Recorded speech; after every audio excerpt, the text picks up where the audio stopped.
Hello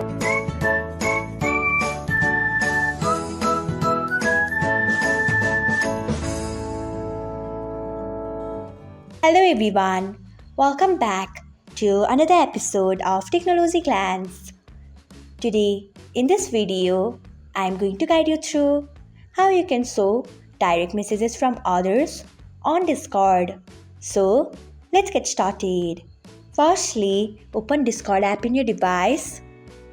Then tap on settings icon. Next, tap on privacy and safety.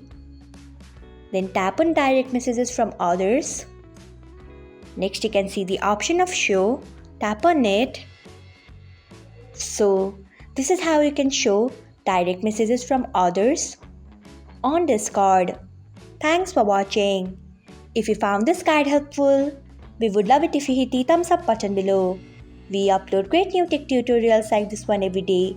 So, do not forget to subscribe to our channel and hit the bell icon so that you'll never miss another update.